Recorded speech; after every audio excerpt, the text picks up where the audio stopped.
Program volume on. Have this on. So the one thing is, because I'm recording from my laptop, you have to stay relatively close to it for me to hear you. Okay. Yeah. In a second, I'm gonna start and I'll do some housekeeping announcements. Yeah, do you mind if I sit? Yeah. It won't take me long. You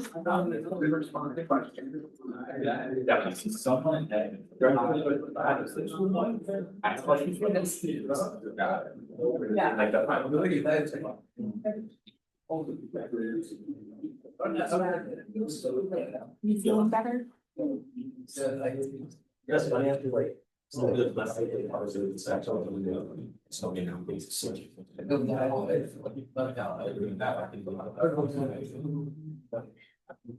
afternoon, everyone. It is good to see you today. Before we get started, a couple of housekeeping things. Where should you be on Friday? You should be in the quiz section for what?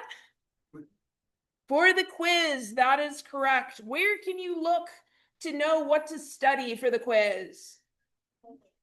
Yeah, look on the review sheet on Canvas. That's right.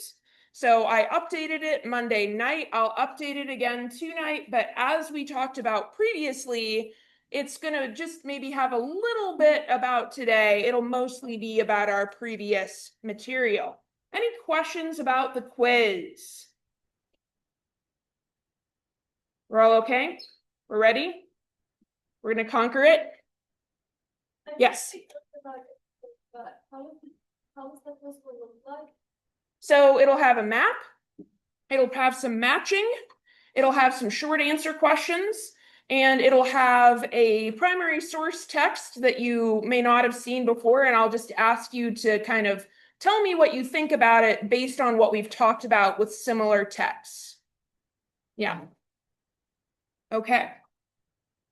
All right, today we have a wonderful guest lecturer here to talk to us about the Quran. So Lillian McCabe, thank you very much for agreeing to come today. And we're all looking forward to your lecture. Great, thank you.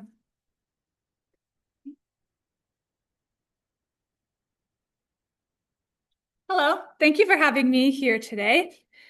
So today I'll be here for the full 2 hours with a 10-minute break from 2:20 to 2:30. In the first part, we're going to be talking about the context of the Quran, so the historical context in which it was revealed, and also kind of the Quran's understanding of the cosmic context in which it was revealed.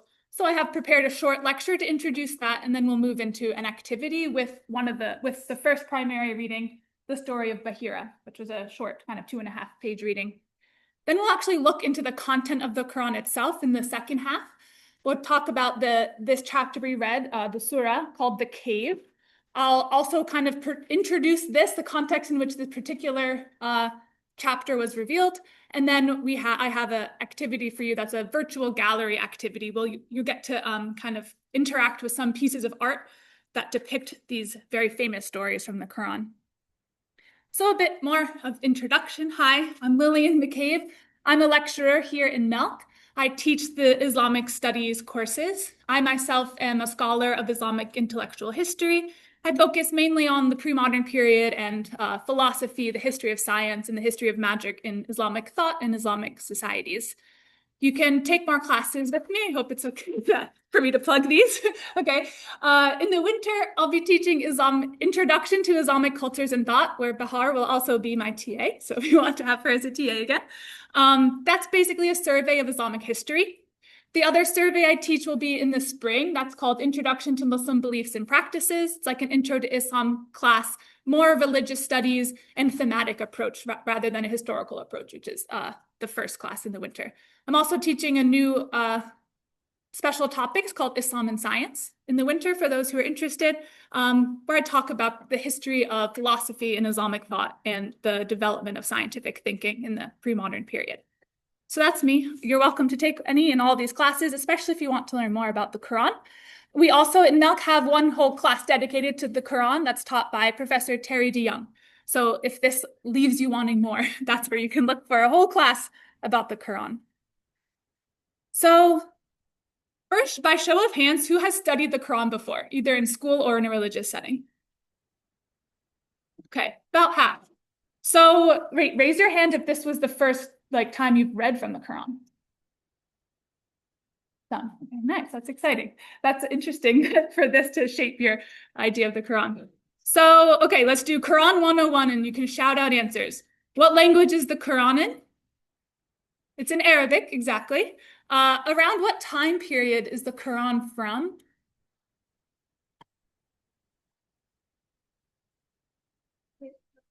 Yeah, around 600, the 7th century, you could say, exactly.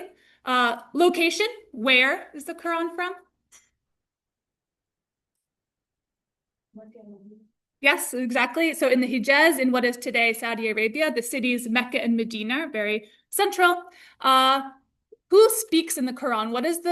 Who is the Quranic voice? For instance, in the cave, it says, "We have adorned the earth with attractive things." Who is this we that speaks in the Quran? Any guesses? Some of you know. This is God speaking in the Quran. The Quran presents itself as the voice of God.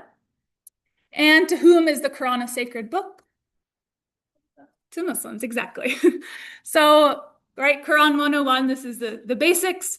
It's it's revealed in Arabic. It is an Arabic text. It was revealed specifically between these 22 years and between 610 and 632. We'll get into these dates. It's from the Hijaz, which is a region of what is today Saudi Arabia, in the cities of Mecca and Medina. The voice that speaks in the Quran is the voice of God. And it is the sacred book in Islam, which is the name of the religion, and those who follow Islam are called Muslims. So it's a book that is sacred to Muslims. Okay, so now I'm going to transition into more like lecture style, and I'm going to be looking at my notes to try to contain myself to 20 minutes because it is hard to talk about the Quran in 20 minutes. And I'll be trying to stay on schedule here. So let's start. Recite in the name of your Lord who created man from a clot. Recite, your Lord is the most bountiful, who teaches by the pen, teaches man that which he did not know. In the year 610, during the month called Ramadan, Muhammad was 40 years old, and he heard these words. Well, he didn't hear these words exactly. Let's hear more precisely. Let's see what these words sounded like. Hopefully I can get this to play.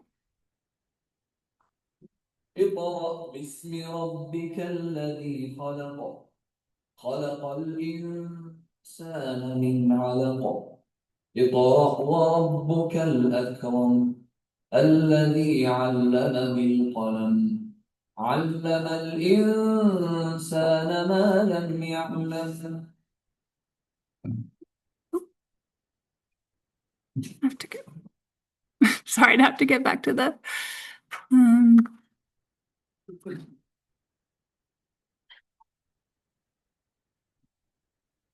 oh, yes. Great. So that is to say, right, he didn't hear it in English the way I read it. He heard these words in Arabic. And even for those who don't know Arabic, you can hear that that is kind of a rhythmic chanting recitation style in which the Quran is read. And also you can hear a kind of a rhyme in that, right? It's a much more melodic in the Arabic than it is in the English when I read it. So when Muhammad heard these words for the first time, he was on a meditative retreat on what's called Mount Hira, which is a kind of mountain with some caves outside the city of Mecca. At first, he was frightened when he heard these words. He didn't know who the voice was or where these words were coming from. He returned to Mecca and he sought comfort from his wife, whose name was Khadija. And she believed him. She believed in him. She thought that these words were coming from a divine source. So she comforted him and said, I think that what you're receiving here is a divine revelation. On future trips to this mountain, Muhammad got to know this voice better. The voice, he came to learn, belonged to the angel Gabriel. And Gabriel would also appear to Muhammad not only as a voice, but also in form. So it was Gabriel who was delivering these words on behalf of God. These are God's words delivered to Muhammad through the intermediary of the angel Gabriel. And Gabriel informed Muhammad that he was a messenger of God and that he was a prophet. Muhammad is a prophet. And that it was his job now as a prophet to convey God's words to the people. So God was not just revealing these words to Muhammad himself, but was revealing these words to him with the intention that he would then go preach them to his community and build a following. So over the next 20 years or so, Muhammad would continue to receive these revelations from Gabriel, and then he would then relay these revelations to his followers. So he was about 40 years old in the year 610 when he first received his revelation, and he received these until the year of his death in 632, so about 22 years. So these revelations were collected together in what we now call the Quran. The Quran was something that is revealed over 20 years. So Quran literally means revelation, and it's related to this first word that Muhammad heard, recite, iqra. So the Gabriel and God, they're informing him to recite. And this recitation that he has received from God is known as the Quran. At first, this was mainly an oral text that he delivered orally, and those who believed him and as he gained followers, these people would memorize the text. And there are accounts that during Muhammad's lifetime, he started to instruct people to write these down. And within a few decades after Muhammad's death, the Quran was written down and became a stable text. So now I said that this is the first thing that was revealed to Muhammad. And does anyone notice anything odd about where in the Quran this chapter is? It's not at the beginning, exactly. So this is actually the beginning of the 96th chapter. There are 114 chapters total. So this is actually towards the very end of the Quran that you actually find those first words that were revealed to Muhammad, which is to say that the Quran is not arranged according to the order in which it was revealed. For those who did not grow up in the Islamic tradition, the Quran may seem different from other scriptures that you're familiar with, because it's not a narrative form the way that, say, the Bible is, in the sense that it's not following a story chronologically. And it also is not arranged by when it was revealed. And we'll get into in the second half exactly how is the Quran arranged and how these came together. But that is to say that the Prophet was receiving these revelations kind of piecemeal, and then he was constructing them into what are chapters. And Muslims do believe that it was Muhammad who ultimately decided on the Quran, like the format of the Quran and which chapters go where, and which verses are part of which chapter. But for now, let's return to the world as the Quran describes it. So this is hard to say, but if I were to say there is one main teaching of the Quran, it is monotheism. It is the teaching that there is only one God, that only one God should be worshipped, that only one God exists and has power over this world. And you see God referring to God's self in the plural. That's kind of a royal plural. That's why in the chapter we read, we see the voice saying, we created. This is kind of a royal we, but it's a singular God. So according to the Quran, Muhammad is the last on a long line of prophets that God has sent to humanity. And I'm using the word God because I'm speaking in English right now, but the Arabic word for God is Allah, which is also the word for God that, say, Christians who speak Arabic would use. This isn't a name other than God. Can be translated into English as God. So the Quran talks about previous prophets that God has sent and the messages or scriptures that they were sent with. So in the Quranic worldview, Adam was not only the first human being or the first man, but Adam was also the first prophet. And other prophets who have come and relayed God's message include people who you're familiar with, if you're familiar with the Bible, people such as Abraham, known as Ibrahim in Arabic, Solomon, Suleiman, etc. You'll find a lot of familiar names.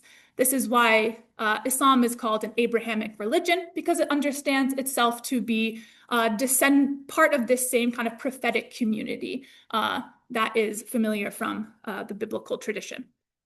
So some of these prophets are sent to remind people about God, remind people about God's teachings, whereas other prophets have been sent with actual books and specific revelations that are intended to be the foundation of a new religious community. So the Quran talks about Moses and how Moses was sent with the Torah, and that the Torah is a book, in Arabic, a kitab. It's a book that Moses was sent with that contains laws, religious laws, so that it instructs on the best way to act and to behave, and that this then became the holy book of the Jews. Jesus is also understood in the Islamic and Quranic perspective as a prophet, that Jesus was also sent with a book, a kitab. This book is referred to as the Injil, which is a word means gospel. And so Jesus was sent with the Gospels. The Gospels also are a distinct book.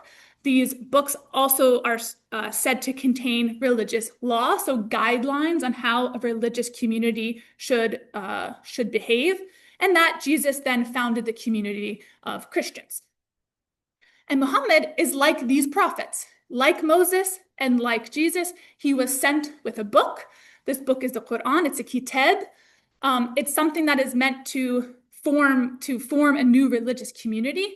And it is both said to confirm these scriptures that have come before and also to correct. So briefly, in the Quranic and the Islamic world view, the kernel of all these revelations is the same. God kind of has to keep reminding human beings because we're very forgetful and we keep forgetting what God has said.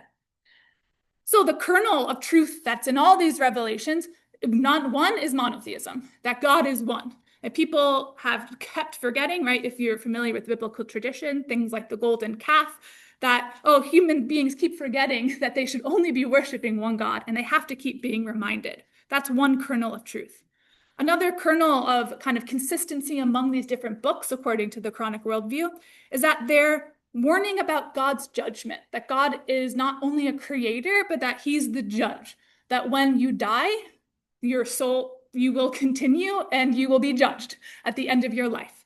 And that these books are also, as I said, thought to be religious laws, and that those who follow these laws will be rewarded when they are judged after death. And these also, the kernel of kind of consistency across these revelations is that they keep warning people to not disobey God because then they may be punished when they die, that they may be punished and say in hell, for instance, that this is language that you come across.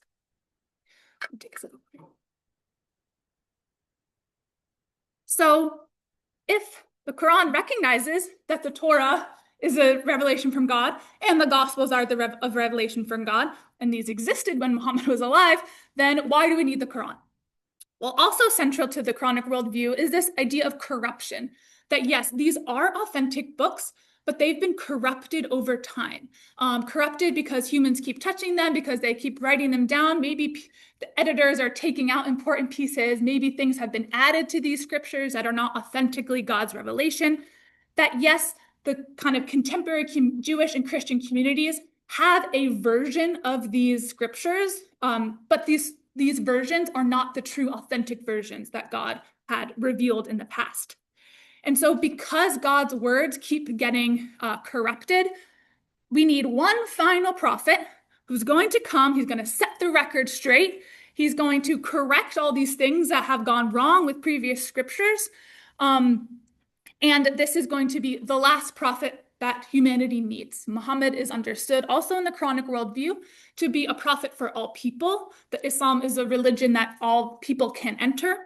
And that he is the last prophet that will come on this chain, and that the Quran will be kind of miraculously incorruptible, that the Quran, as Muhammad has received it from God, it is kind of a core belief among Muslims that it is the exact same Quran that Muhammad received from God, and that it is not corrupted. It has not been corrupted the way that the kind of Quranic worldview believes previous scriptures were corrupted over time. I can think of like one major example, say, of corruption. So if monotheism is like the central tenet of the Quranic worldview, and there's this belief that, okay, all these scriptures should have kind of monotheism at the center, then the Quran says something went wrong, that people think Jesus is the Son of God or that Jesus is God. Because according to the Quranic worldview, that cannot be true.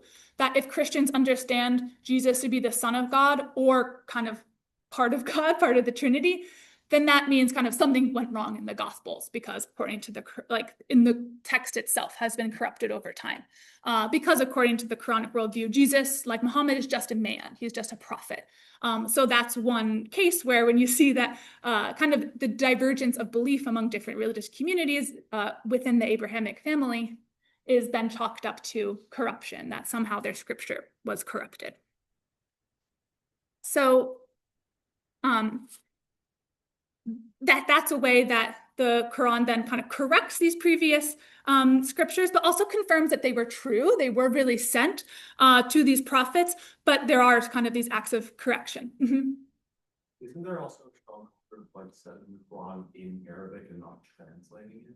Yes, definitely. So when we talked about the Quran is an Arabic text, among Muslims today, even those, right, most Muslims today are not native Arabic speakers, but would still pray in Arabic and still access the Quran in Arabic in devotional settings, although translation is widely accepted and people translate and read the Quran in translation to understand its meaning. But exactly, there's kind of power in the word itself, because the Quran is thought to be revealed by God in Arabic, in this particular language, right, which kind of sanctifies the Arabic language. Yeah, great question.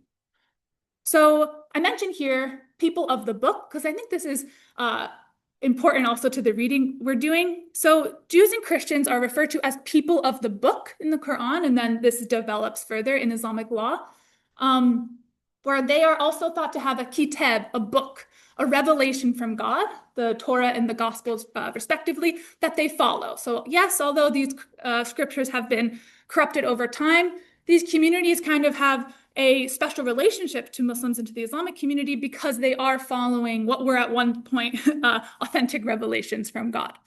And though ultimately, right, Muhammad's revelation supersedes them in a certain way, there is this understanding of kind of kinship among these three specific communities in the Quranic worldview. Okay, so who was this Muhammad that got, oh yes. So these people are Muslims also? Oh, that's interesting. People of the book isn't like a stand-in for just. Yeah, I mean, like as an umbrella term, yeah, it could be as an umbrella term, but usually it's referring to, yeah, it could be like the umbrella for all of us who follow. But yes and no. Yeah. Okay, other questions? Okay, so who was this Muhammad that God chose as a prophet? So Muhammad was born in the year 570, and he was born in the city of Mecca. This map is in French, but I think La Mecque is Mecca, near the Red Sea in this image. So he was born into the most powerful tribe in Mecca. This tribe was called the Quraysh. So at this time, we're talking like the 6th century Arabia, the kind of common social organization in this region at the time was tribes, and then a tribe is made up of a set of clans, and these are kind of kinship groups. So a clan is a smaller kinship group, and then a tribe being a much larger one. So there were numerous tribes living in the peninsula at this time, and many of these tribes were pastoral nomads, meaning they cared for animals and would kind of move around the region as they were to feed these animals. at this time, when the prophet is born, the two major empires on the scene. One is the Byzantine Empire with its capital in Constantinople. The Byzantine Empire was a Christian empire. It ruled over much of what we now call the Middle East, or especially the Levant area, where the majority of people in that region were Christian. And the other major empire on the scene was the Sasanian Empire. This is an Iranian empire, mainly in what is today part of kind of greater Iran. And these were the two major empires. They were very powerful, and neither one really controlled the peninsula. The peninsula was kind of politically separate from these empires, but connected through trade. There was a lot, these are showing trade routes of how people were moving, especially up into what is the Levant, like the greater Syria region. So also at this time, there's kind of, this is often overstated, but there is generally this understanding that there was a lot of warfare among the tribes at this time. I don't want to say that it's a constant state of warfare, but there was some warfare. Especially, you can imagine the Arabian Peninsula, especially in the central areas, is not super resource rich at this time, right? They weren't getting oil. So there's not much kind of fertile land or not much water, which kind of then leads to some competition over resources. And we do see, even in the early sources, this association that tribes are kind of often fighting with each other over these resources. Another thing that was kind of central to the culture at this time was poetry. There's a strong culture of poetry among the pre-Islamic Arabs. That's also a class you can take in Milk called Jahiliyyah poetry or pre-Islamic poetry, because this was a very rich poetic culture. And these tribes would even gather together for poetry contests sometimes. And also the major kind of religious profile of the peninsula at this time, the majority of these tribes were polytheistic tribes, although there were some significant Jewish tribes, which we'll talk about, especially in the second half. This polytheism, it was, at the time of Muhammad's birth, kind of undergoing a monotheizing tendency. So you can think of, there's like a pantheon of gods. There is the belief that multiple gods exist, but there is kind of this idea that there is one creator God who kind of sits above the rest. And this creator God was known as Allah, but then these polytheists thought that Allah had daughters, there were other goddesses, basically. But the heart of Muhammad's message to these kind of polytheistic tribes is like, get rid of everyone else, only that creator God exists, right? Allah was a name that they were familiar with, thought of this as a creator God, and he's kind of teaching that Allah is the only God, and that he does not have any daughters, and that there are no other gods next to him. So this tribe that the prophet was born into, the Quraysh, they were kind of the wealthiest tribe in the peninsula at the time. They were wealthy because they controlled Mecca. And Mecca at the time was what's called kind of a sanctuary city, because there was a major site of pilgrimage housed in the city, the Kaaba, which is today a major Islamic pilgrimage site. And we can talk more about this, the Islamicization of the Kaaba. But at the time, the Kaaba was a place that we kind of have the idea that on the inside, there were many statues of gods on the inside, and that different tribes tended to have like one major god that they would worship, and they all kind of kept idols or statues of that god in the Kaaba. So the Kaaba was kind of sacred to all different tribes around the peninsula, and they would come here for pilgrimage. And the Quraysh made the city a sanctuary city, meaning you couldn't fight when you were in this city. And this was to protect the sacredness of this site and to enable pilgrimage. This also was great for trade. The fact that many people were coming here, that they couldn't fight, also meant that Mecca became the major hub of trade in the peninsula. So tribes would meet together in Mecca. So the Quraysh, right, this is a very powerful and wealthy tribe. And Muhammad was from one clan of the Quraysh. So this is kind of a smaller group. This clan was called the Banu Hashim. Banu meaning sons of, so sons of Hashim. Hashim is actually the name of Muhammad's great-grandfather. So that's who this kind of clan is named after. And he was remembered for establishing two major caravan routes. So one, he established a route down into what is today Yemen, and another, he also established a new caravan route up into the Levant, into what is today Palestine and Syria, which was ruled over by the Byzantines at the time. So the clan that Muhammad was part of was also a quite mobile clan. They traveled outside of the peninsula for trade, but yes, okay, that's his tribe. Muhammad himself, so he's from this merchant family, and he was a merchant. He famously worked for Khadija, who became his wife. That she kind of controlled. She was in charge of one caravan, and she hired him because she recognized him as being very trustworthy. And he himself worked as a merchant before he had his calling into prophethood. So, okay, let me take.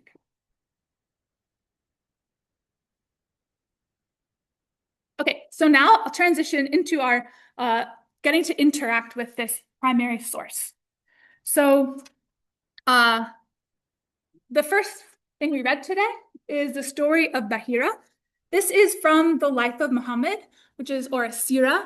This is a biography of the prophet. This version was written down in about the year 800, so about 200 years after the prophet died.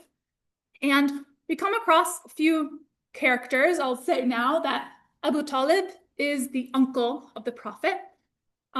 We learn here that the prophet's father died either while his mother was pregnant or while he was young. There's different accounts. But Muhammad was raised by his uncle, Abu Talib. So that's one of the main characters. Of course, the young boy who's being mentioned in the story is Muhammad. This is from his biography. And then Bahira, the story of Bahira, this is a Christian monk who the prophet and his uncle meet. Or I would say Muhammad and his uncle meet, because this is before he achieves prophethood. So also in this, on the top left is actually an image of this story. I blocked out Muhammad because some people prefer not to see pictures of him, but this is an actual figurative depiction of Muhammad in this manuscript painting from the medieval period, where we see Bahira. He's this older man on the right, and this is thought to be the monastery where Bahira survives today. And this lovely tree called the Sahabi tree stands today in Jordan. So there's kind of differing accounts. Where exactly did the story take place? Some think it took place here in Jordan, where this tree still stands. And it's thought to be the actual tree that is mentioned in this story. So people still go to visit this tree and think that it is over 1,400 years old, and making it the last living witness to the prophet. If you think that this is really the tree that he stood under, this is like the last thing alive on this earth that ever got to witness the prophet in person, which I think is lovely. Okay, so for your activity, we have the first page, some questions about the story of Bahira. So reacquaint yourself with the readings, and then talk in small groups about these questions, and I'll come around to answer any questions you have. And we'll come back together in like 12 minutes or so and go over the questions together.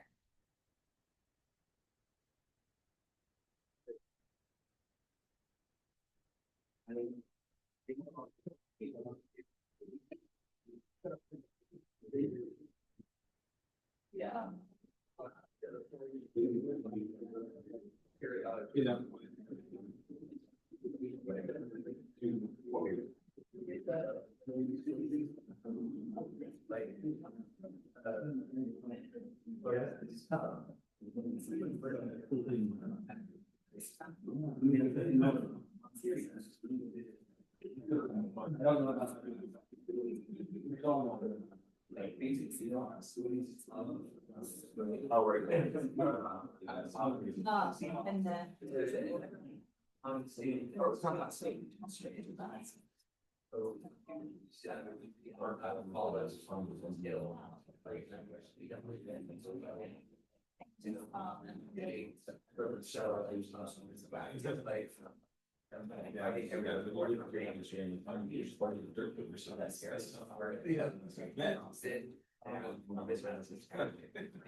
And then that I was like,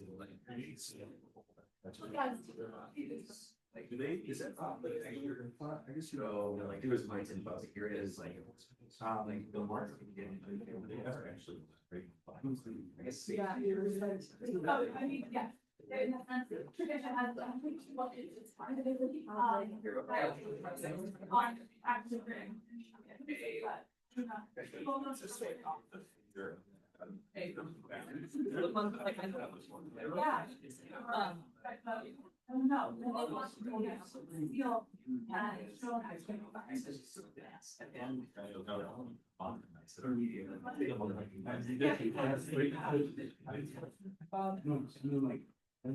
Where you feel better.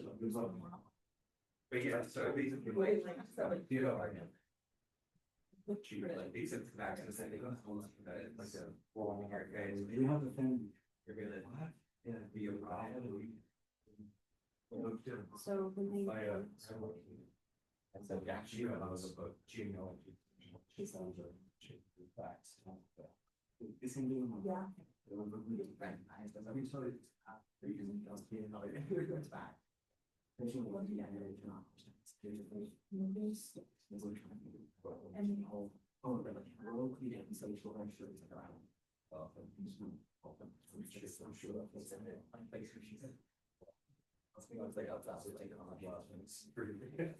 And was back I think 2 years ago. Maybe they want to get into the election. It's trying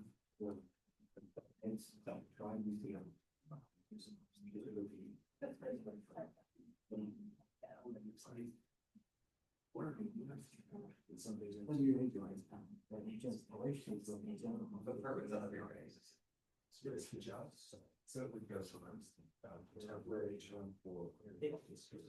Oh, this makes the area was that's always chatting too. Yeah.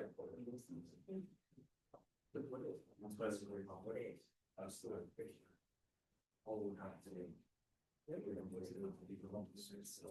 What he said, I think you said it. Oh, This. He's gonna see what I think there was a change. Yes, so that means. Like, he will get. We're in the streets and stuff. Same. I think it's. So, yeah, you can't say, oh, you know. Yeah, you know. So it's not just trying to just help you, chances for minutes. So then.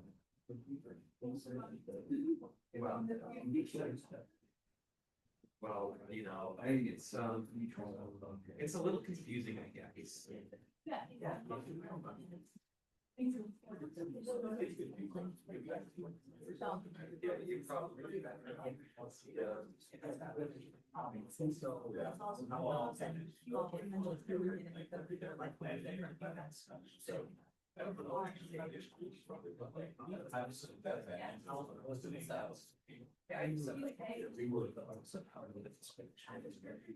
Yeah, so you think it's real fuzzy and really. Yeah, I can see that.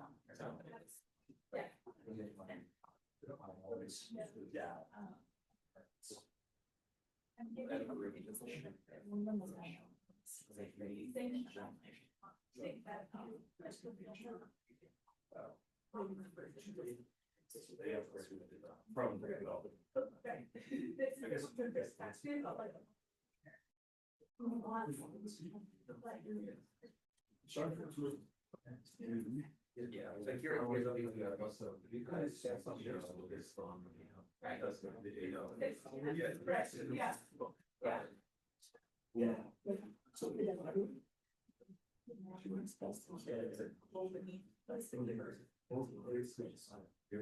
Short term. Should even It's like, what's the reason there's something? So it's small, it's usually small, industries are close to the city. So, and we use them, and these, no, and it's so, but I can do, plus,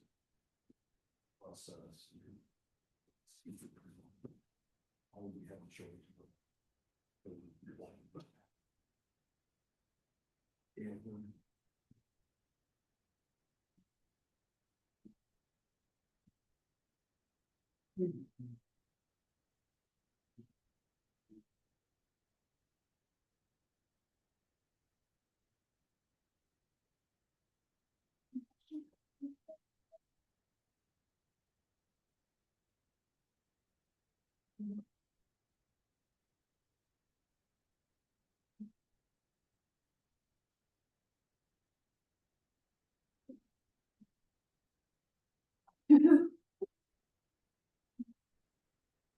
In later, it's the tradition that developed.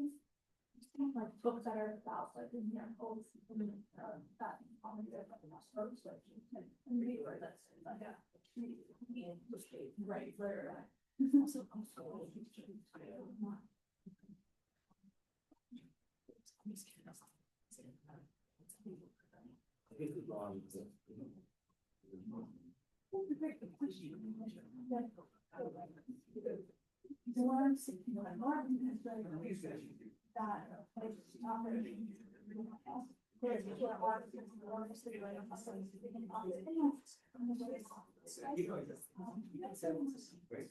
I guess we're gonna. so there's some trees down there and some up. You see if they're very.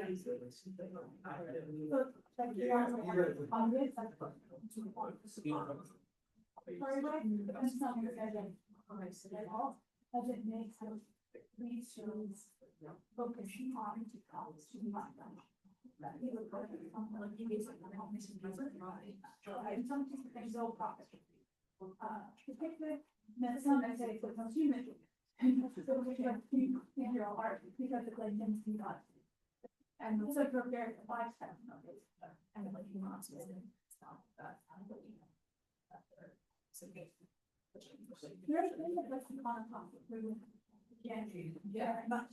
Yeah, but also much stronger. Right, right. She might go mom. They could do the better show.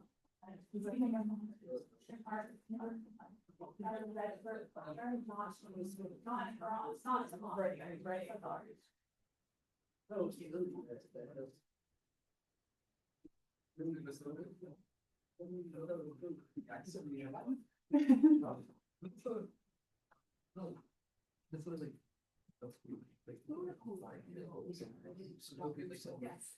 Yeah, that's the dollar for a lot. They're mentioning the com.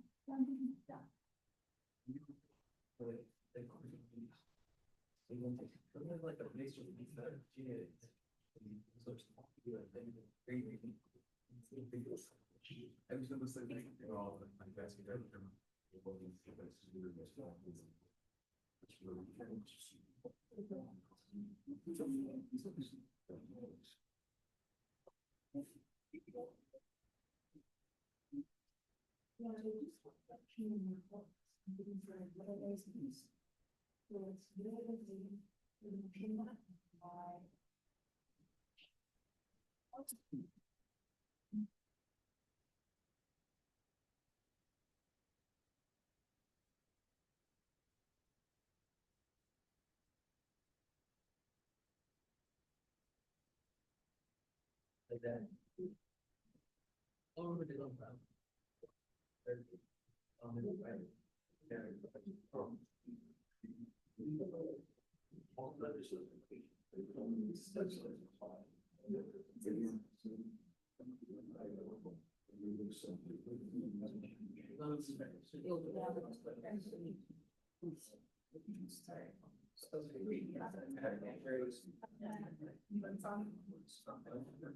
Okay, let's do that. Together. Is there any kind of questions that you want to? Point of confusion in this story? Yeah, Is the cloud, dark cloud that, that you're gonna notice? Yes. Metaphor? okay, because I want to answer this question. Is the cloud that Bahira notices over Muhammad's head, is this a metaphorical cloud? What did you make of this? Yeah?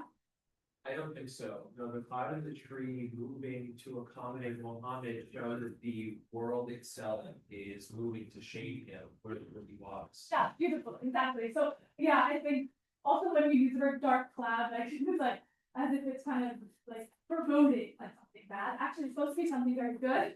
Because you can imagine, it's shade, exactly. We're in a hot environment, it's sunny, and that the cloud is providing shade, and the tree is also like moving to provide shade. So these are, especially in the later tradition, understood to kind of be miracles that are surrounding the prophet or surrounding Muhammad even before he was a prophet. Any other questions like that? Oh, maybe just stay question. Okay. Sorry. Any other questions like that of points of confusion? Okay. Anyone feel confident giving like a Spark Notes overview? What happens in the story of Bahira?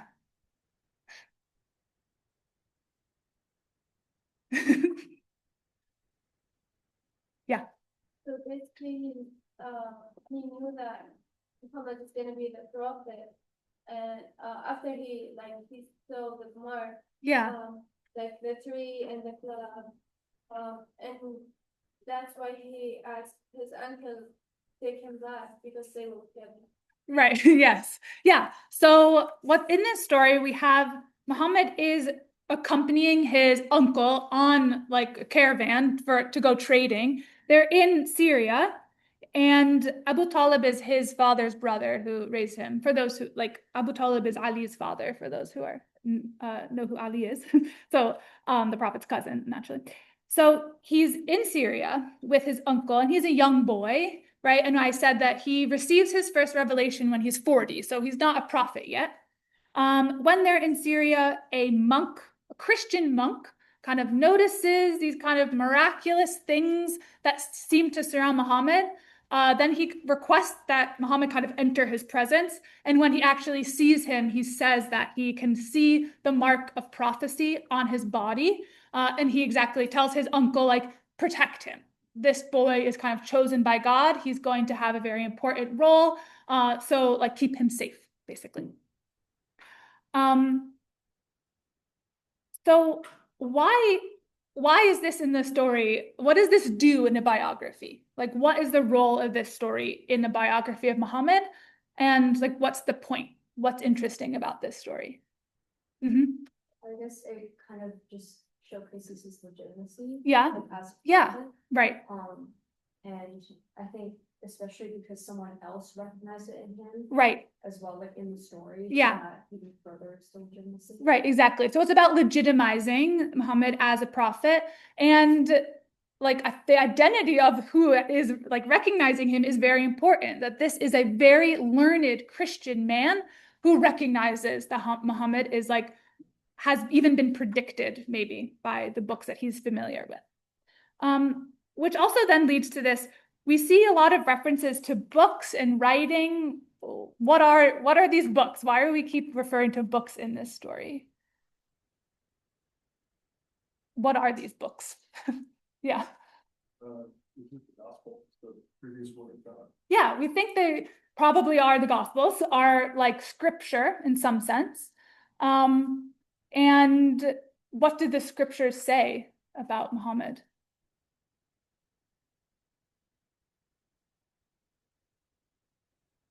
Yeah. He's gonna be the last prophet and who will correct everything from his life. Yeah, that they somehow predict the coming of another prophet. So it's important to the person who put together this story, this biography, who's familiar with this story, said this is important to include in a biography because it gives kind of legitimacy to the prophet, but it also is trying to make this argument that the prophet is also predicted by, like, the coming of the prophet is predicted in these scriptures, in the Christian scriptures. And we have, right, that Bahira, there's something physical. This is a great question. What is the seal of prophecy? This is kind of mysterious. What exactly does Bahira see on the prophet's body that marks him as a prophet? That's unclear. I mean, that's a question that interpreters are very curious about. There's no one simple answer about what exactly he saw. There's also this, when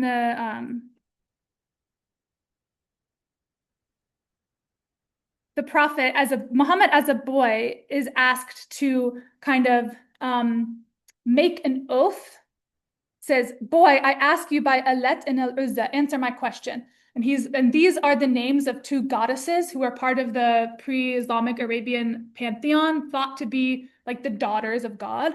And even at this young age, even though he grew up in this society, Muhammad said, I would never swear an oath by these goddesses.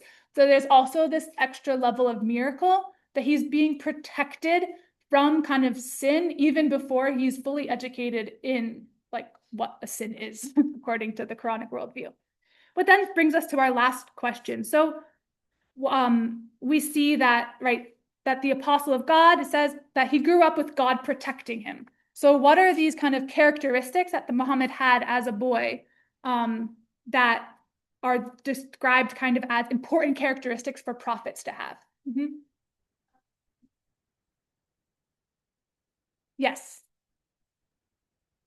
Right. So it's like all of these very good adjectives. Exactly. Those are the exact words. So that he's noble in lineage, so that he's from an esteemed family, that he's a good neighbor, he's very kind, he's truthful, he's reliable, that he just has like good character, right? These are all thought to be necessary characteristics for any prophet to have.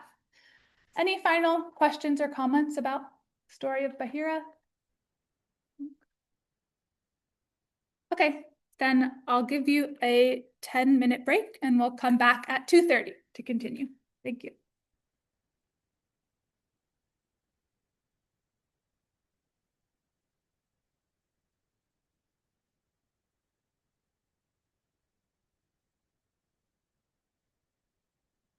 Pause the recording so they don't have to.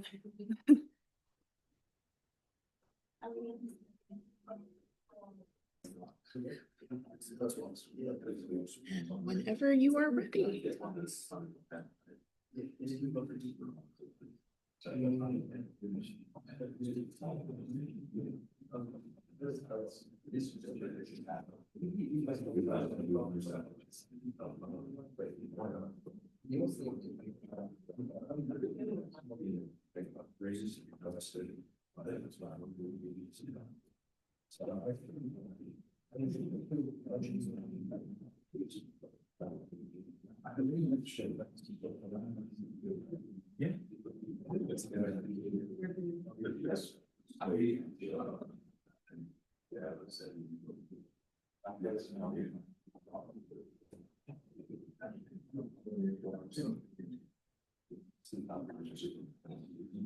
Okay, so transition now into the second part of our time together and talk more about the Quran and what you find in there.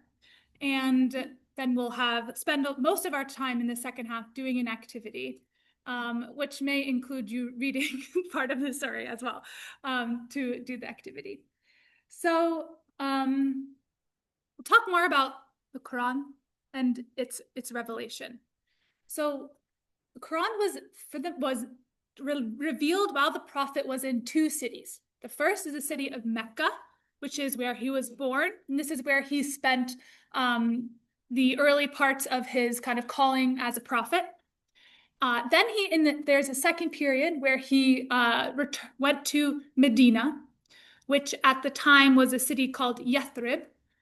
Medina just means city in Arabic, and it's short for Medinat an-Nabi, the city of the prophet. So that's why, like, it's hard you can't really call it Medina before Muhammad gets there, because then it's not really called that yet. It's called Yathrib. That's the ancient name of this city. So while these are the two main areas where the Quran was revealed. And scholars of the Quran, both modern academic scholars and also like Muslim scholars historically for centuries, have thought of the Quran as consisting of Meccan surahs, so chapters that were revealed while Muhammad was in Mecca, and Medinan surahs, chapters, a surah means a chapter, chapters that were revealed when Muhammad was in Medina. These chapters, if you were to just look at the Quran on its own, you can see that you may be able to notice different kind of trends, different types of text that you find in the Quran, but also it does really require that you have additional resources at your disposal, basically a large tradition of stories about the Prophet's life and when certain chapters were revealed and at what point in his life they were revealed. So let's start with the early Meccan period. So this is at the beginning of Muhammad's prophecy. This is when he's first kind of revealing to the Meccans, to the Quraysh, telling them that monotheism is the only way to go. There is only one God. This pantheon is wrong. You should only be worshiping one God. And if you are worshiping many other gods, that you will be punished for that. This is something that is wrong, that is sinful.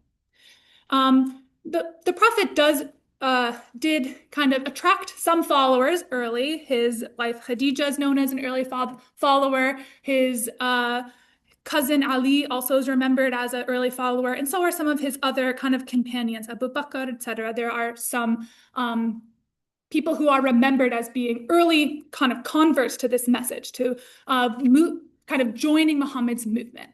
But for the most part, the Quraysh, especially like when you think about it as like institutionally, like the people who are powerful in this tribe were really unhappy with Muhammad. They were unhappy with his message, and they were unhappy that he was like gaining some followers. Now, why? Why did they feel kind of under threat by this message? So, as I said, one of the main sources of their wealth was the Quraysh's wealth was this religious pilgrimage to the Kaaba.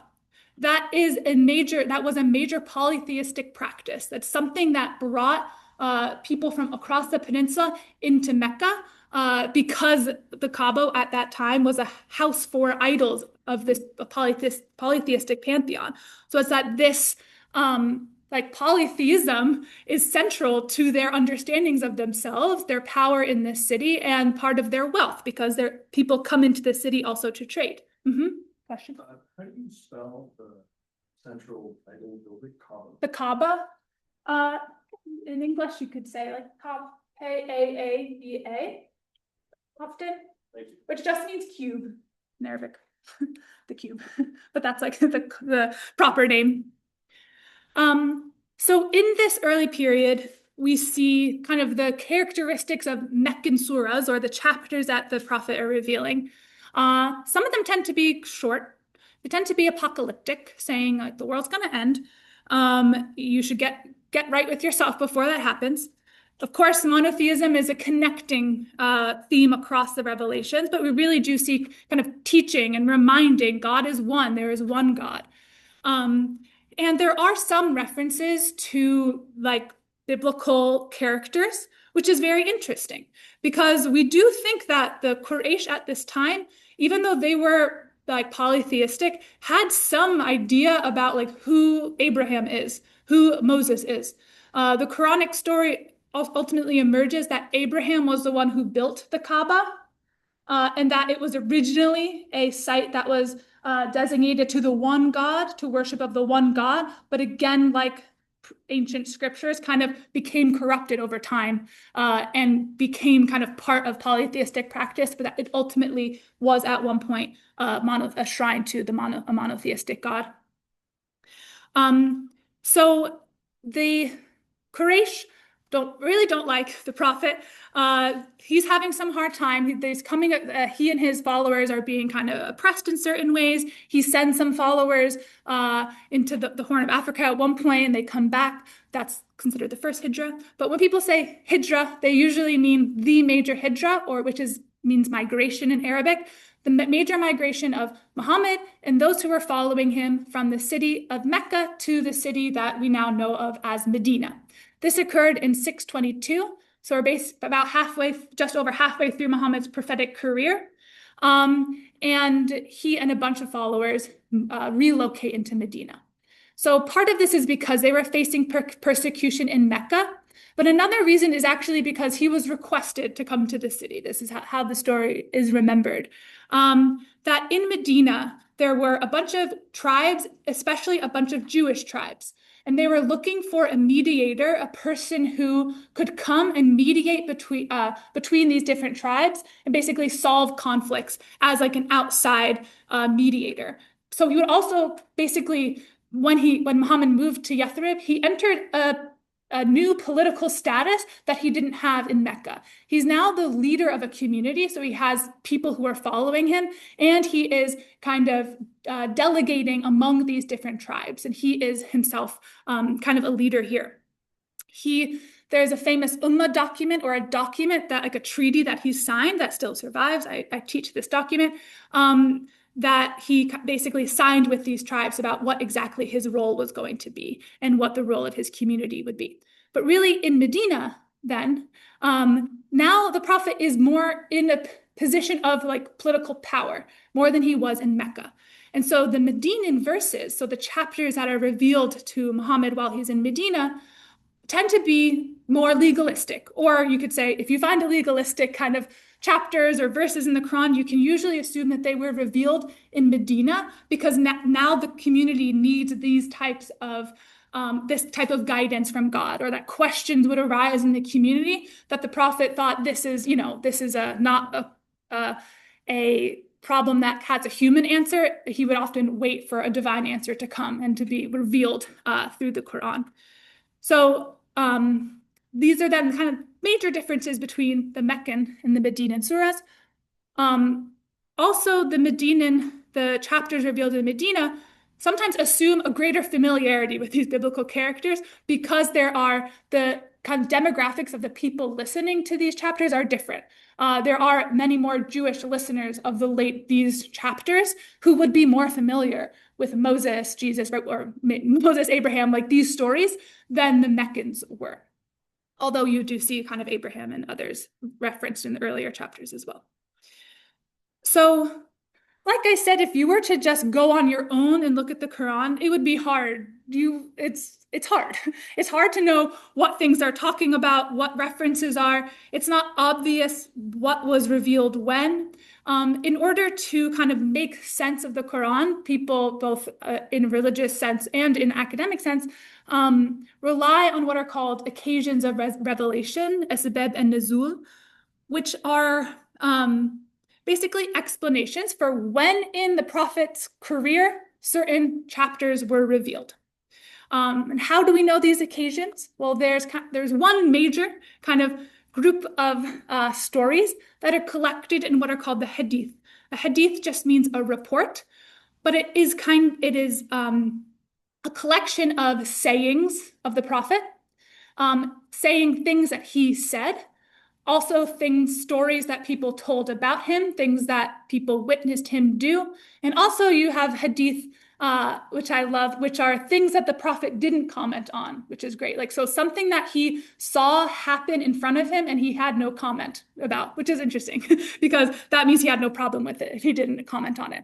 So the hadith are voluminous, right? The Quran is a book you can pick up. Like a canonical hadith collection could span like 8 books in Arabic. There are many hadith. And these are canonized or kind of written down in a later period, but they all trace their sources back to someone who saw the Prophet, or sometimes back to the Prophet himself. So these hadith, which help you know, say, oh, the Prophet encountered this problem, didn't know how to address it, and then 4 days later, a revelation came that addressed this particular problem in a community. That is kind of how the hadith then help you make sense of what's happening in the Quran. So that's how, for instance, we know when I said the first, the opening words of the Quran. There's a hadith from another one of Muhammad's wives named Aisha, who says, this verse was the first thing to be revealed, and the Prophet was afraid, and he went to Khadija, and she comforted him. Right? We know about this being the first words of the Quran from these accounts, from these hadith. Also, tafsir, this is another very important genre, which is basically commentary on the Quran, which develops in the early Islamic period, where scholars write down narrative commentaries on the Quran. And it is very important to them to identify when certain things were revealed and why they were revealed. So what questions different verses are supposed to be answering or responding to. Okay, any questions about this material?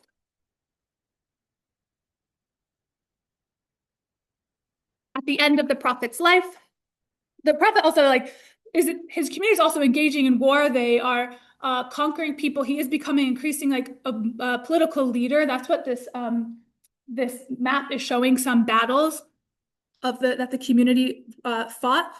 At the end of his life, he does lead his followers back to Mecca, and they reconquer Mecca from the Quraysh. And in conquering Mecca, all the Quraysh kind of join Islam. They all convert to Islam. Conversion at this time usually took place at the level of a tribe. So the leader of a tribe would accept to be part of Muhammad's kind of community, and then the whole tribe would follow. Now they all are part of this community. They're all Muslims. And there are famous stories about when the prophet returns to Mecca kind of triumphantly at the end of his life. He goes into the Kaaba and he smashes all those idols. And he says, this is now, the Kaaba has been restored to its original function, which is a sanctuary for monotheism, built by Abraham and his son Ismail, and is now then becomes one of the major holy site of Islam and the site of pilgrimage. At the end of his life, Muhammad also taught his followers kind of what to do when they go visit the Kaaba. He set the example for what is now known as the ritual of Hajj, or pilgrimage to Mecca. Okay, question. Move on. So we read chapter 18 of the Quran, hopefully, which is Surat Al-Kahf, the chapter of the cave. So when you see the first paragraph starts with the 1, the second paragraph starts with the 7, those numbers are the verse numbers. So I'll refer to some verse numbers here. So what happens in this story, this surah? This is a very famous surah. And it was revealed to the prophet in Mecca, while he was in Mecca in this earlier stage. So I'll tell you the story about why this chapter was revealed. So the Quraysh in Mecca were skeptical about Muhammad, right? Many of them were not accepting his message, not accepting that what he was saying was truly coming from a divine source. Maybe some of them thought he was creating it himself, or that it was coming from a demonic source possibly, and not a divine source. And so they decided that they should question. They should do some of their own research. Do your own research. So they noticed that, okay, Muhammad keeps mentioning these figures. He keeps mentioning Abraham and Moses. We know these people, but we don't know them that well. Let's go ask some Jewish people who do know these figures really well and ask them if what Muhammad is saying is true, because they're going to know more about these stories than we do. So the Quraysh, meaning the leaders of this tribe in Mecca, they sent 2 men to the city of Yathrib, or the city of Medina, where there are many Jewish tribes living. And they went and they asked Jewish rabbis there about Muhammad. Because they wanted to validate if what Muhammad was saying about these prophets are true and in line with their scripture and their teachings. And they knew that these Jewish leaders would be really knowledgeable in this area, and definitely more knowledgeable than they were. So basically these rabbis, they concoct a test. They're like, okay, we have a test that you can put Muhammad through. They say, go ask him about 3 things. And if Muhammad can correctly answer these 3 things, then he's right. Then what he's saying is true. He is actually a prophet sent by God. But if he can't answer these 3 things, then you'll know for sure that he's a false prophet. So these are very cryptic 3 things. So the Quraysh, they come back from their visit in Yathrib and they tell Muhammad, okay, you have to tell us about 1, the story of young men in ancient times who have a wondrous story to tell. Okay, very vague. 2, you have to tell us about a man who traveled so far, traveled as far east as you can go and as far west as you can go. And 3, you have to tell us about the ruh, or the soul, or maybe the Holy Spirit. You have to tell us about these 3 things. So Muhammad said, okay, I'll get back to you tomorrow. Sure. I'll have a revelation tonight, and I'll come back and I'll answer your questions tomorrow. But tomorrow came and he didn't have an answer. And the next day came and he didn't have an answer.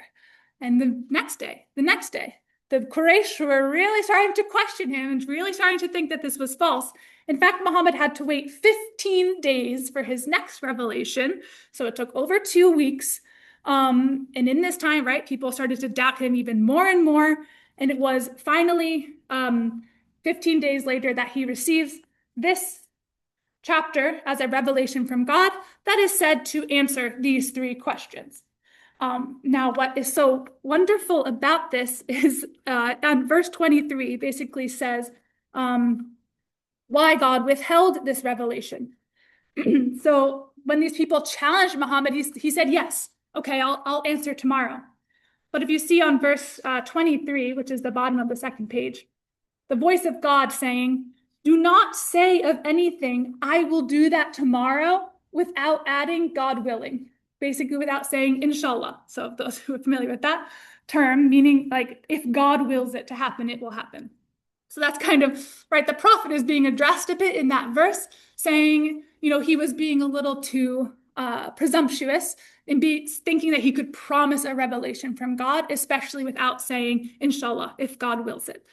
So that's kind of the story of why it took so long. And then this chapter is supposed to be answering these 3 questions that the rabbi posed to him. So our activity has you engaging with these 3 stories and images of the stories. I'll basically give you an overview of what these stories are. You can revisit them in the text, and then you'll be able to see some pictures. So these are the verse numbers. So the first story is the sleepers of the cave. This word cave is where the title of the chapter comes from. The second story is the story of Moses and this mysterious figure who becomes known as Khizr. And the third is the story of Alexander the Great, basically. So, okay, this first story. First story is called The Sleepers of the Cave. These are verses 9 through 26, where we hear the Quran telling this story. This is a fabulous story. This is a Christian legend, basically, from late antiquity. It was first written down, and the first source we have that references it is from the 400s, so the 5th century. And the story says that around the year 250, and we know this year because it was during the reign of a particular Roman emperor, the Roman Empire basically was persecuting Christians for being Christian. There were these waves of persecutions, and some young men were accused of being Christian and told that they would have to bow down before Roman idols. So they would basically have to kind of give up their faith and show honor to the polytheistic idols, the Roman idols. So these young men, where we don't know, there's different accounts of where exactly they were. In fact, many countries today claim that they have the site of the seven sleepers. They're often identified as being 7, but that's a question that comes up in the chapter. So sometimes they're called the sleepers of Ephesus, which is a city in Turkey that's there on the map. That's one of the most famous places that they're associated with, but there are many caves in the Near East that claim to be the cave where these young men slept. So when they were told that they would have to bow down before these idols, the young men went into a cave to pray, basically to consider, what should we do in this scenario? Our lives are being threatened. Should we just bow before these idols, or should we basically become martyrs and preserve our faith, not do this, and possibly be killed? But when they went into this cave to pray, the emperor had them sealed in as a punishment. He's like, well, I'm not even going to wait for you to come to a decision. He sealed them in there with the intention of killing them. But God miraculously prolonged their lives, and they sleep for a long time. Also, how long, we don't know, but they slept for over a century, maybe. And here are some depictions of it. So you see at the top left and on the right, these are like this is Christian art, Christian depictions of the story. And here is in the middle is a depiction of this from like an Islamic depiction of it. So after time had passed, so maybe about a century had passed, a farmer decided he needed to use this cave to like his cattle were going to go in there. So he unsealed it and he finds these men asleep in the cave. And when he enters the cave, they start slowly waking up. And when they wake up, they realize that like Christianity is now the dominant religion in the area. So it's like when they had fallen asleep, they were fearing persecution. Now they wake up and they go into the city and they see there are crosses everywhere and that everyone they meet is Christian. So they've been miraculous. Their lives have been like saved, prolonged, and now they get to enjoy what it is to live like in a Christian society when before they had been persecuted for being Christian in a polytheistic society. So this is a legend that circulated in late antiquity, and the Quran tells its own version of it here. The second story that we hear is my favorite. The story of this mysterious teacher who teaches Moses. So this is like Moses from the Bible, who's here. And we see him encountering this figure who seems to be very knowledgeable, have knowledge of kind of the hidden and inner meaning of things. In the Quran, this figure is not named, but in the tradition, he comes to be known as Khizr, meaning the green one. And he's Moses's mysterious teacher. And the identity of him is kind of like, who is this guy? Maybe he's an angel. Maybe he is also himself a prophet. Or others say that he's a saint. But there are a lot of kind of legends and mythology that crops up in the Islamic tradition around this figure that ultimately comes back to this chapter.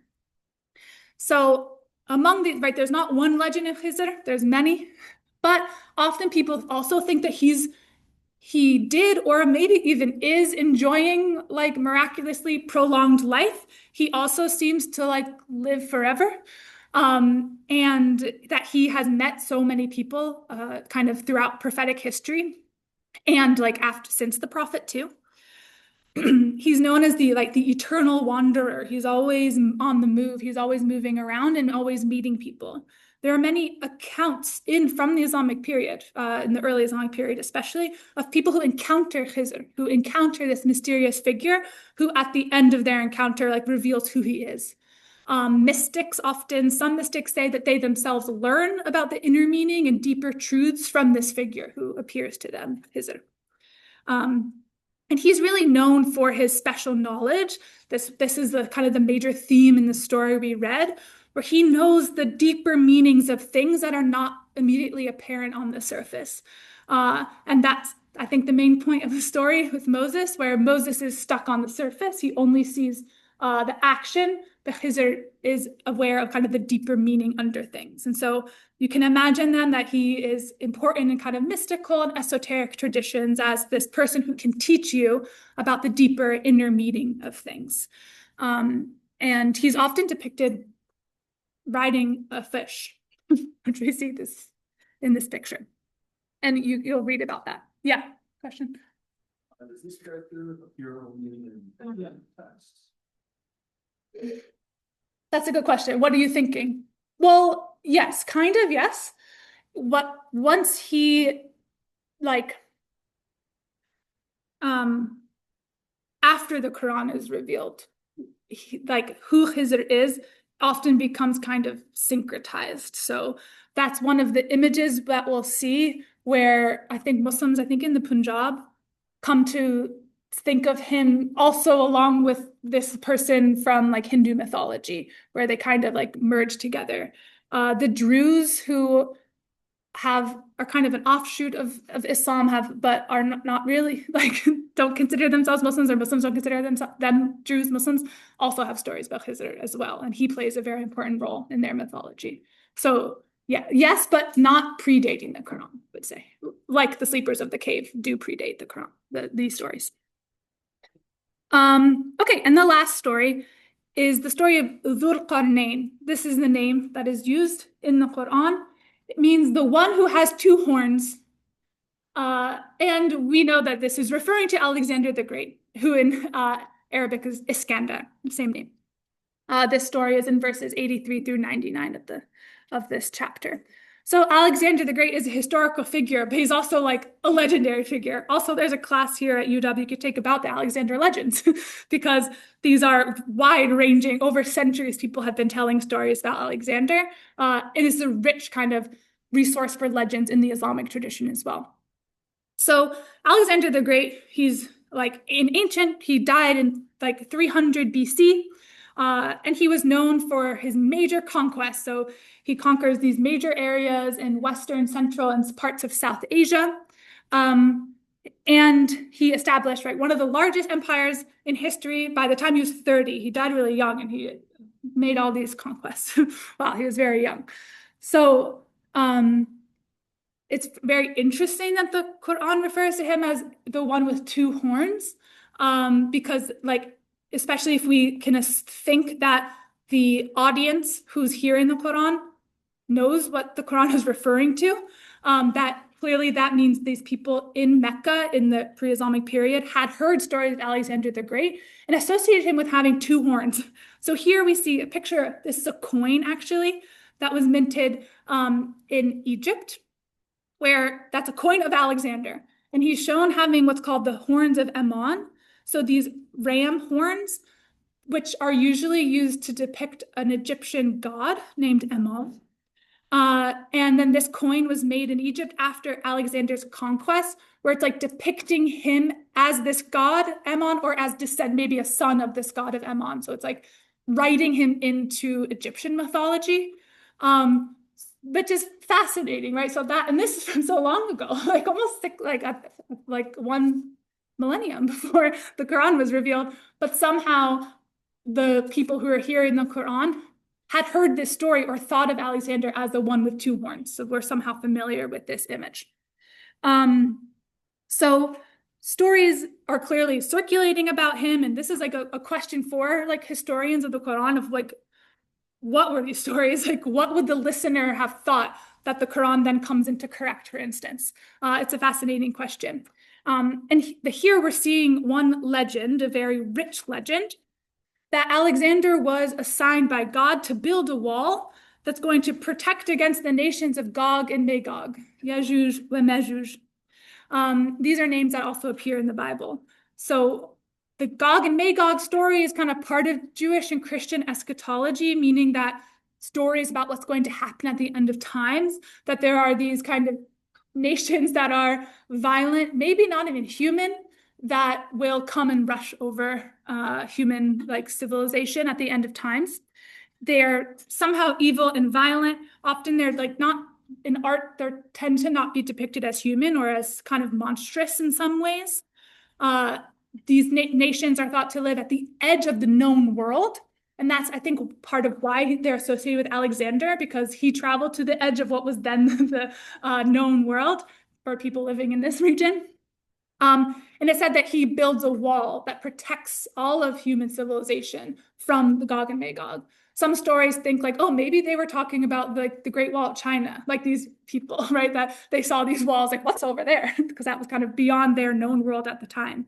But at the end of times, Gog and Magog will be able to burst through these walls and reap some destruction. So you can also imagine there are stories historically trying to like, oh, the Mongols, maybe the Mongols are Gog and Magog because they seem to come from the east and like destroy things on their path. So this is a very rich kind of legendary vocabulary that people worked with. And that is like his building the wall is central to how he's remembered in the Quran. Okay, so for the rest of class, I'm going to leave you into an activity. And basically, I ask you to choose one of these three stories and work in groups. And I'm also sensitive to, well, Khizr, like I said, is a questionable character. Some people think of him as a prophet. If you don't want to see pictures of him, also because of that status, you don't have to look at those pictures. Just you can choose one of the other two stories. And you'll find in this folder, one folder for each story, each containing 3 images and also a description of those images. So in your groups, take a look at those And then you answer these questions about kind of these images and what they're depicting. And I'll also come around and answer any questions you have.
There's a Google Doc.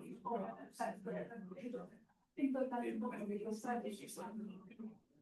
Mobile themselves and send it. Yeah.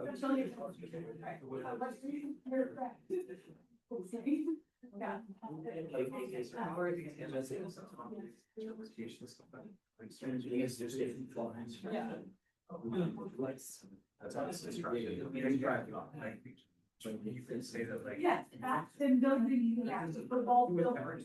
You know, well, right, here with that, you know, there's no extension. And there wasn't any about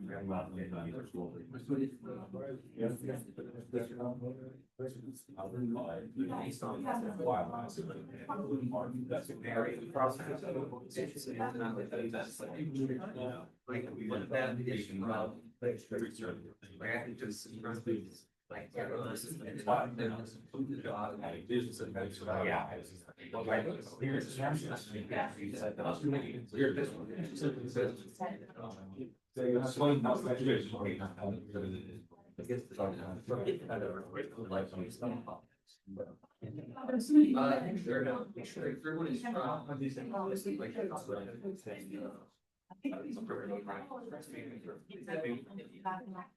And then like, the interpretation too is like, well, what does it mean by like, the land?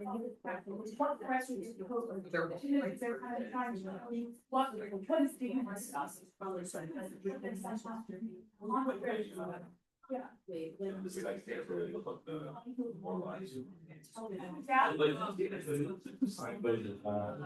Well. Strategy, always stated. I know, see, but, yeah, because it's like, I like just, they just like, well, we go, like, in the background, you're not sure. Yeah, yeah, like, pretty much certain. People doesn't know, you know, that's what Go figure out, yeah, so it's just like, so let's see, yeah, like, yes, things. Like, come back, it was like, now it's important, it did, which ones? This is 76 years. Yeah. Reason this is hands, you don't know, so. It's kind of how I was to this. Yeah, like. So these are both like during like.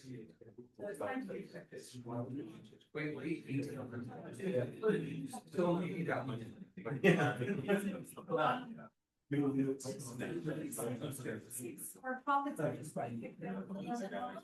Other times there's shoots that's not covered like that. Sign off.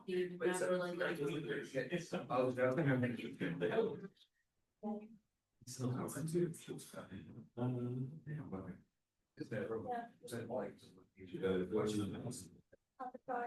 it's like one who's from Beijing. Things that like. Very good. I'm just saying that. I mean, yeah, this one west on the eastern, yeah. It might be. I don't. Yes, this. Yeah. Yeah. Oh, so you did another story too. Yeah.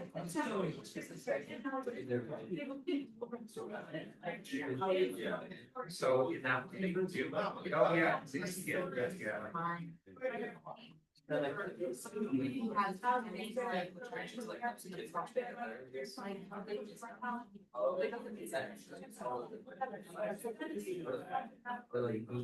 what stay really.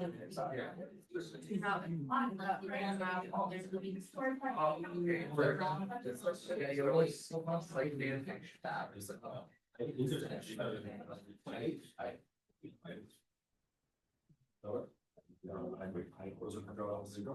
I guess one it says here was. Yeah, I'm mostly free like. Early. They only have one.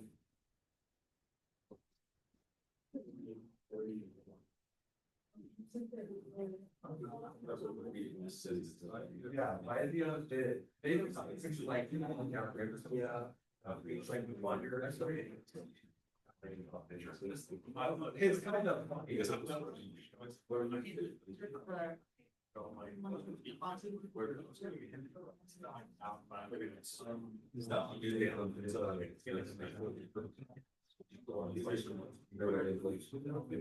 This is probably good. I like the course, I like the way it was. He's messing. That's I said that. That's Mark. It says like this is definitely something it's not. But I would have done it.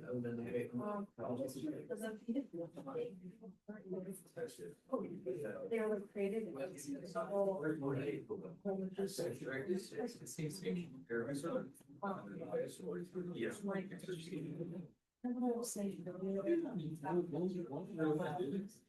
How many people are?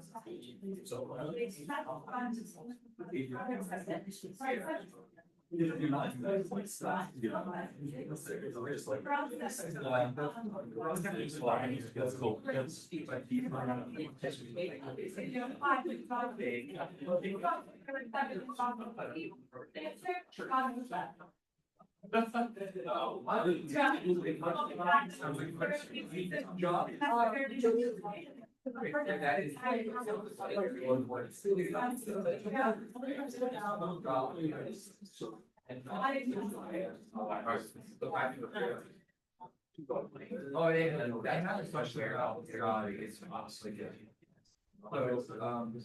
So papers are running, would be brought today, so I'm gonna be able to share. We didn't do that. Okay, You go down. So. Yeah. All the things about was like Bill mentioned about you provide all the same God. And that one was the last one was that's Jesus that Jesus often like internal. That's a part of it. Right there, it's some of the Christian movements that actually they go right. It's wrong thing saying Jesus is in the Yeah. So it started with the and then yeah, you can own that. Yeah. Wow, they were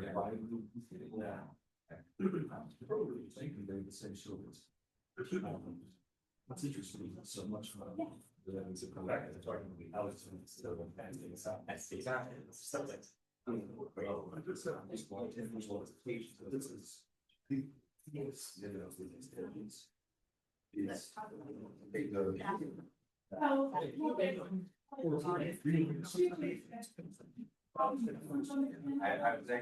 that would be forgotten, like. story. So from I said, this is better, but it's actually. so there are. Yeah, sure.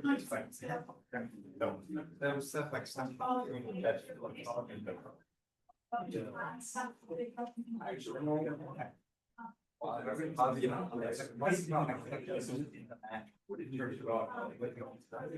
didn't do any social.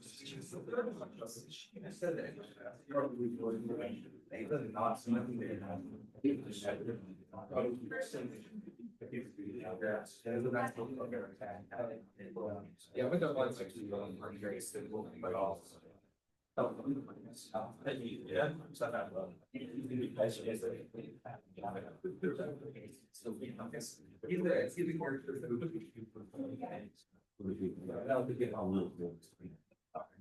He's been getting really.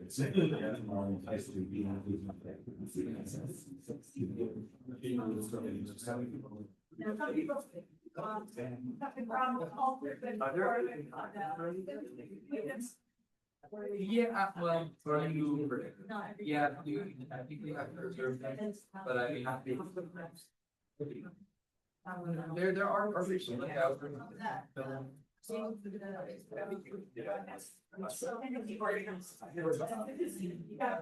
Yeah. Oh, we need to like, I know. I'm sorry.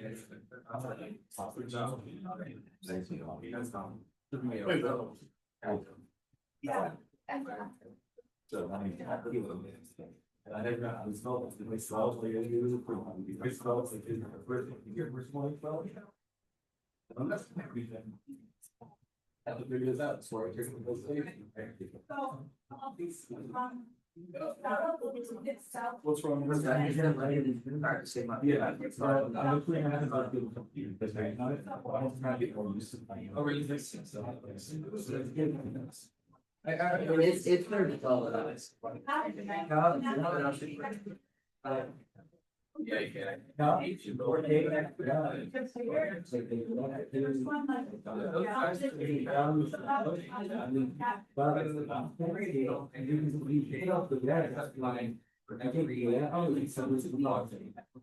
Yeah. Not necessarily. Like,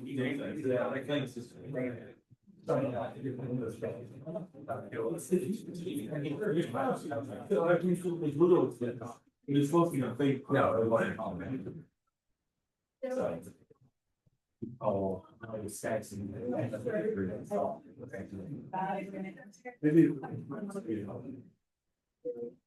However, you don't.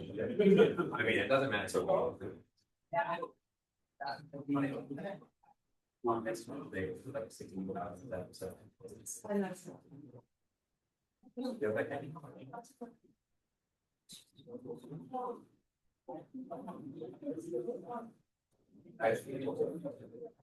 So. Thank you. Oh, yeah, very good. Yes, so what I asked. I don't think the class. I use an English, just a kids. Yes, other than that, yeah, that's the other. Oh, okay.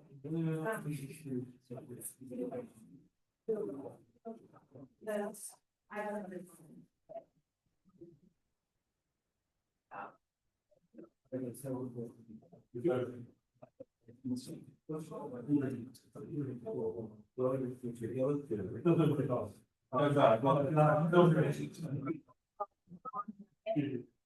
I also have one. You say, oh, brown, oh, left is one, be able to be one side. Those are my, not those are like maybe something that's part of that. Yeah.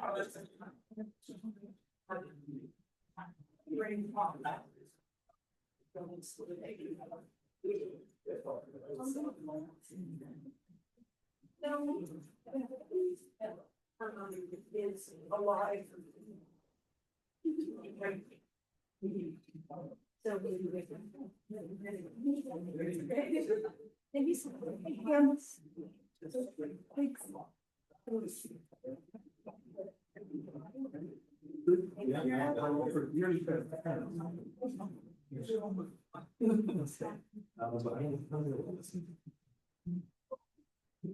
You can do that. Oh, there's people always. I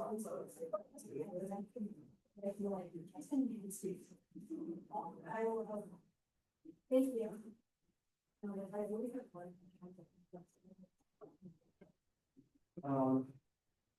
Hey. Question. So. The size of the shoe, probably, it's a pain in the last. It should just be this. And with that, this is for the E, if you don't know where it's. Yeah. Yeah, there's a seven.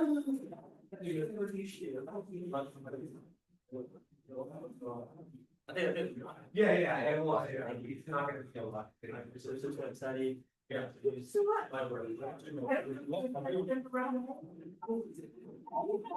Wait, yeah, sometimes, yeah. Of course, yeah. Yes.